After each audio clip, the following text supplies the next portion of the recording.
I love basketball. I love basketball. I love basketball since I was 7 years old. I haven't took a year off playing basketball since I was 7, and I'm 66 years old.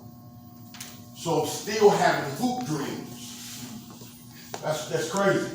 Like 5, 4, 3, 2, 1. I shot the shot, I made it, I won the whole thing, and woke up and looked for the trophy in the living room. That's how deep it goes. So I don't know if you have a desire in your heart to be the best you could be in this arena. Now, this is a Christian school, Trinity Baptist College. That means a lot. That means a whole lot, because I was in this program. I was in this situation.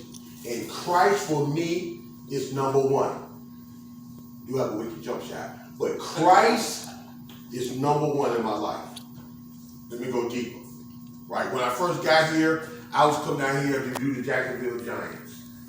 I came from Virginia, packed up my Cadillac, and I drove all the way down here from Virginia, came in here, did the Jacksonville Giants. Came to Trinity one day, met Coach Jackson. I think I did a camp or something with you, and they knew about me. He offered me a job. I took the job as assistant coach to the varsity. But I needed to go deeper because I love the Lord and I wanted to teach Bible. They didn't have a Bible position for me. I'm going to tell you what I did.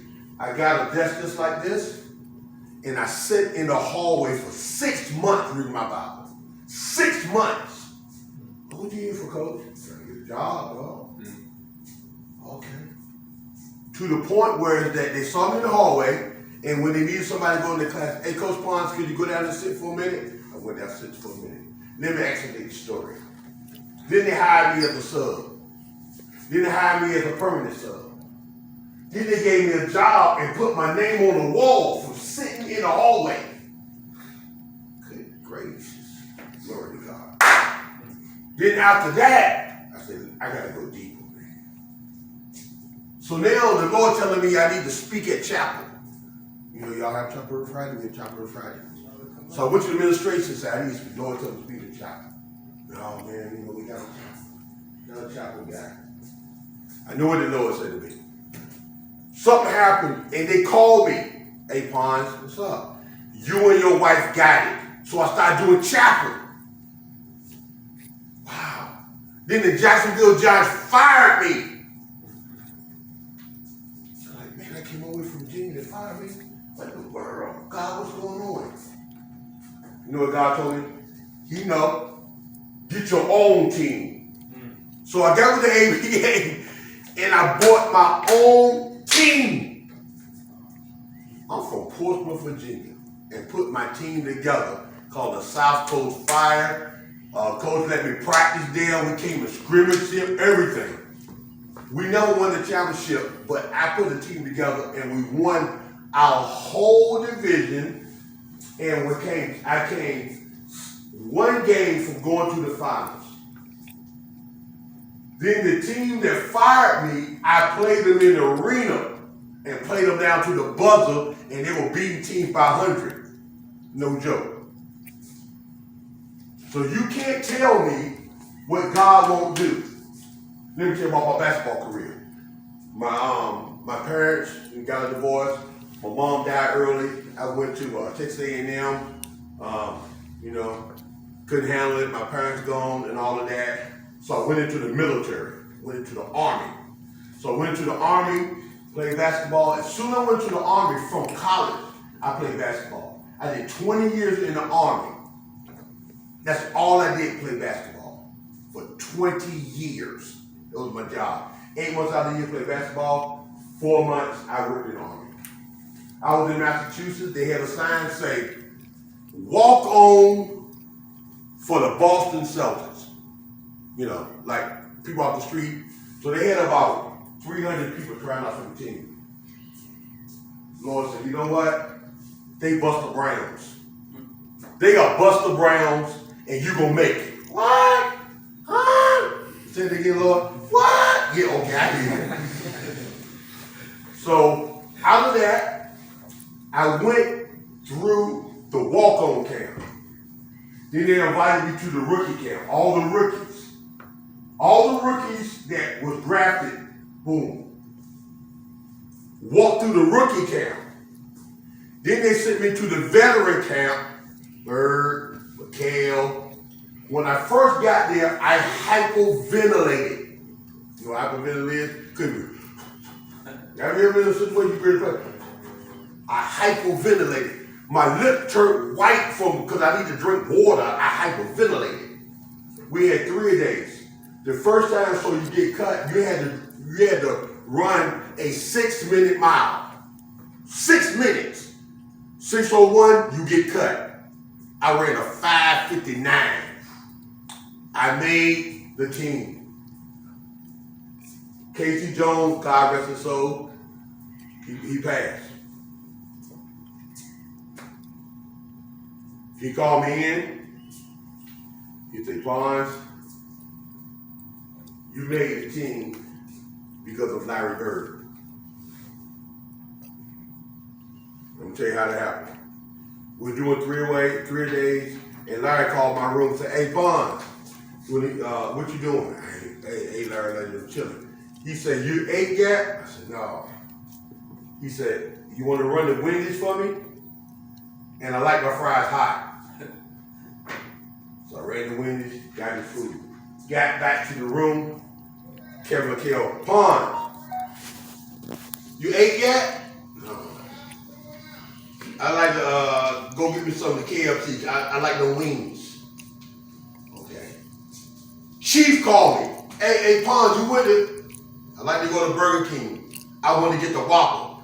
So all the dudes that didn't make the team were laughing at me. You a thick.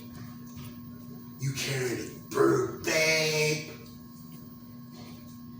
So when they already cut the team, this is what Larry Bird said.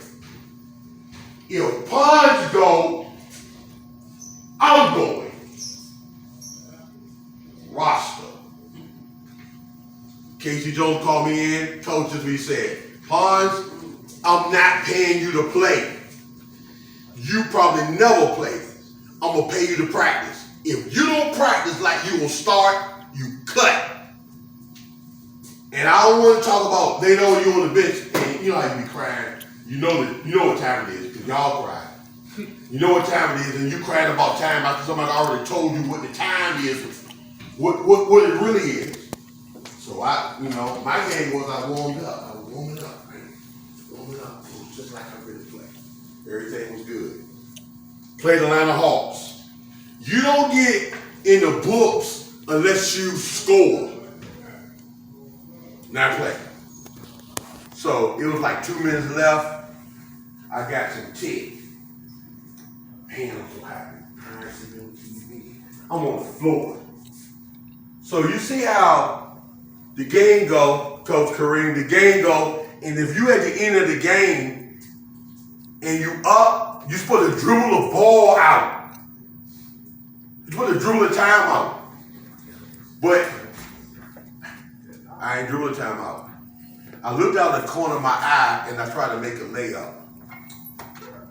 And I drove through the hole and Kevin Willis caught my jank and threw it in the second row at the buzzer. Boom! Everybody laughing. Taking a shower, and I'll be finished. KG Jones called me and said, hey, I need to talk to you. He said, listen up. You embarrassed me. You embarrassed the team. You embarrassed the NBA. And you embarrassed yourself. You would never play a minute again. And if you don't practice like you played, I'm cutting you. Not waving you, I'm cutting you. I played out that year. KCD called me in the office and said, Pons, man, you're a good dude, man. I'm gonna give you a contract. I'm gonna send you overseas. I went overseas from Logan Airport, Boston, Massachusetts, and played 14 years overseas till I was 43 years old. Don't tell me what God can't do. All right? So I'm gonna tell you this. I don't know who the leaders of this team. Who's the leader, coach? Who the captains? Raise your hand, guys. Rick. You the captain? You a captain? Check this out. Them shorts that y'all can't find, y'all two need to come up with the shorts. Because y'all know who got them shorts. Y'all need to come up with them shorts. Because this is an integrity thing, and this is what make this team go. You're a good player, and you told me you don't want to be no leader. That gotta change. You hear me? That gotta change before you go to the next level. And if you don't make it, it's your fault. Because the only person that stopped you is you. I'm done, Coach. Stick a fork in it. I'm done. Give a hand clap.